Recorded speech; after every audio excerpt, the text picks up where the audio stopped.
Bon, donc bon matin 20 août, scène 1, prise 2. J'ai fait toute ma vidéo, j'ai comme oublié d'enabler le micro, ce qui est pas génial.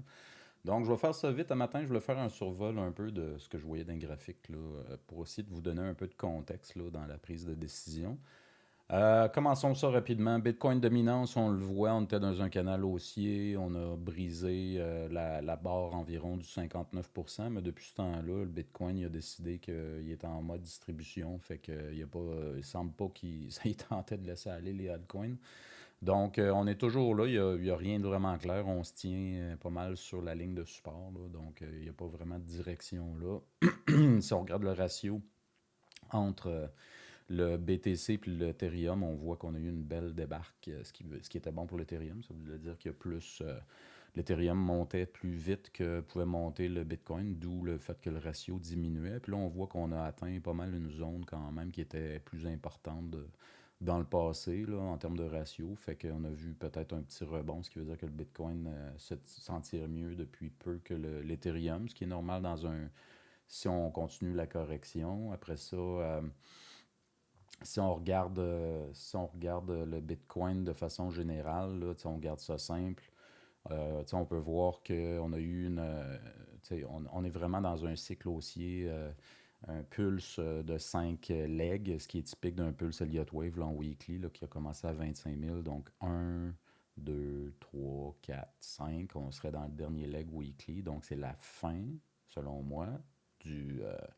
du bull market à partir du moment qu'on perd la logique que le leg 5 n'est pas terminé. Pour que le leg 5 puisse être terminé, il faudrait vraiment que on atteigne un niveau plus bas que 112 000, là, par exemple, sur un weekly. Là. Donc, si on finissait la semaine en bas de 112 000, pour moi, c'est pas mal une confirmation que c'est la fin du bull market. Pourquoi 112? Parce que c'est un niveau du pulse. En fait, la règle dit que le pulse, tu ne peux pas avoir un low dans ta consolidation qui descend plus bas que l'ancien high du leg 1, par exemple, ici. Donc, ici, par exemple, si c'est le. Disons qu'on voit rapidement là, 1, 2, 3. Et disons qu'on voit ici qu'on serait dans le leg 4. Ça voudrait dire que le leg 4, il ne peut pas descendre en bas du leg 1. Donc, 112 000 était pas mal le top là, dans ces eaux-là. Donc, effectivement, il ne faut pas perdre ce niveau-là. C'est un niveau important. Puis, on voit quand même, la dernière fois qu'il y a eu une montée avec une divergence, on a vu qu'on est embarqué dans une correction. Donc, qui s'est embarqué ici, là, on le voit quand même assez bien. Puis, si on regarde, là, on est dans une montée avec une divergence ici, RSI bearish, une perte de momentum avec le MACD qui est sur le bord de switcher. Là.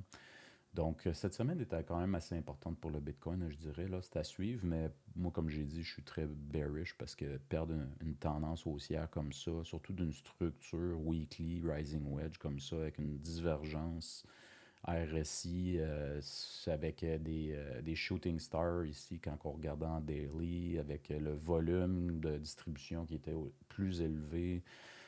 Bref, il y a beaucoup de raisons. Là, surtout quand on atteint des nouveaux highs et que ça redescend tout de suite. Pour moi, c'est un signe qu'il y a des wells qui prennent leur profit. Là. Donc, à suivre.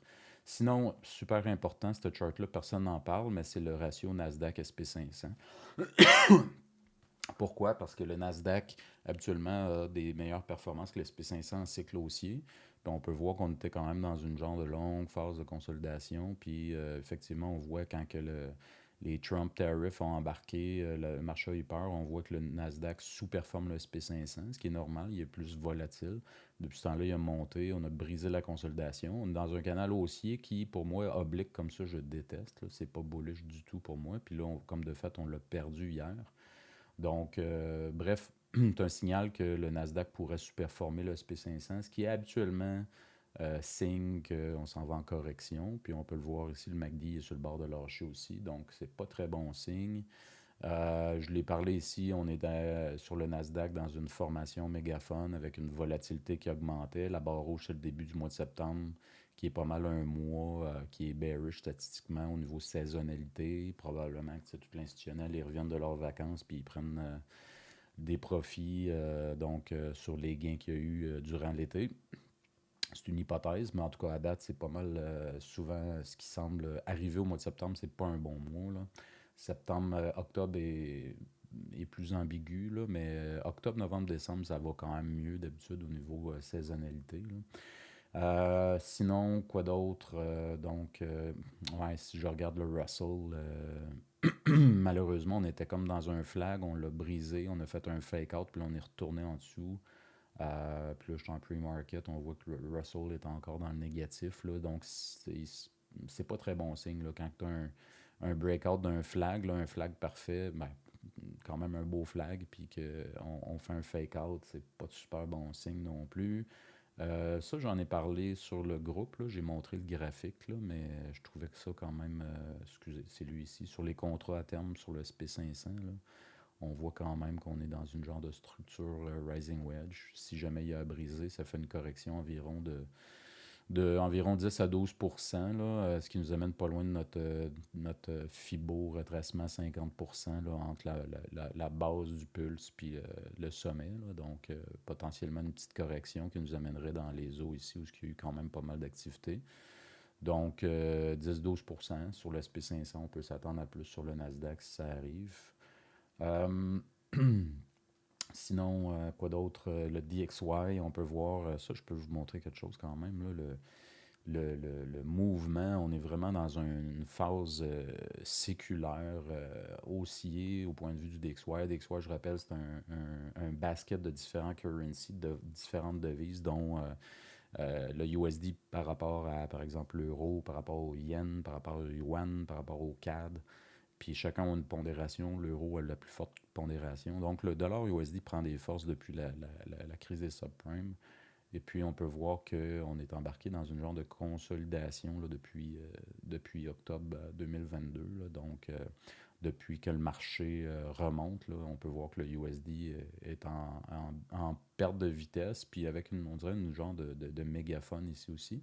Mais dans les faits, on a quand même beaucoup corrigé, puis on peut voir ce qui en est le momentum. Là. On peut voir que sur un weekly, ça semble vouloir repartir, là, mais on a quand même une bonne base de support, autant au niveau de la consolidation que de la montée séculaire. Donc, est-ce que le DXY perdrait cette zone-là? Si ça arrive, écoutez, on va avoir un méchant rallye, je pense, au niveau Bitcoin puis au niveau de l'or. Absolument, il y a une corrélation inverse. Là, quand que le USD perd des forces, c'est toujours bon pour l'or et les risk assets. Disons que je le vois moins, là, j'aurais tendance à penser plus qu'on pourrait s'attendre à un certain, on pourrait s'attendre à un certain rebond. Là, on le voit ici, il y a eu une baisse. Alors qu'ici, on voit que le momentum, en tout cas, semble avoir quand même ralenti sa baisse.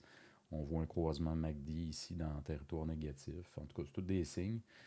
Puis si je regarde le pétrole, ben on est vraiment en consolidation depuis un bout de temps, mais là, on voit qu'on a frappé une résistance ici. Là. Ça, c'était dans le coin de l'invasion de l'Iran. Là.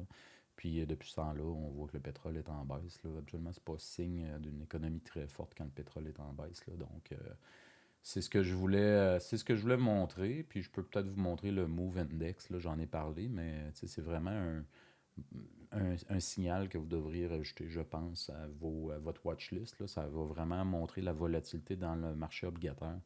Puis ça a un gros impact sur la volatilité. Euh, Excusez, pas sur la volatilité, sur la liquidité. Pourquoi? Parce que les obligations vont souvent servir comme un collatéral. Ça veut dire que les institutions vont pouvoir prêter de la liquidité, mais ils vont demander un actif à la personne qui reçoit le crédit, euh, par exemple, pour permettre de supporter en garantie le prêt. Puis souvent, ça va être les obligations américaines, les T-bills ou les obligations plus long terme. Puis la quantité de capital qu'ils vont prêter va dépendre du niveau de volatilité de l'actif sous-jacent, ce qui veut dire en gros que si les bons du Trésor et les obligations ont une faible volatilité, tu peux prêter plus de capital pour l'actif. Donc, si la volatilité dans le marché obligataire se met à monter, la liquidité est drainée parce que les banques, les institutions peuvent prêter moins de capital. Donc, voyez ça comme quand que la volatilité monte beaucoup, c'est comme si on aspire la liquidité dans le système, il y a moins de prêts, donc ça a un impact. Puis la liquidité, c'est la chose à regarder. S'il y a un indicateur, regardez ma dernière vidéo sur le sujet si vous ne l'avez pas faite, là, mais c'est un indicateur à regarder, c'est ça. Le Bitcoin a 82% de corrélation positive avec la liquidité au niveau, si on regarde juste la masse monétaire M2 aux États-Unis, 82% sur la direction de la liquidité. Donc, c'est énorme. C'est vraiment l'impact, pas juste au niveau du Bitcoin, du Nasdaq, du SP500, name it, là, la liquidité globale, c'est l'indicateur par excellence à regarder. C'est tout pour aujourd'hui. Fait que, espérant que ça a été utile et bonne journée. Merci, bye.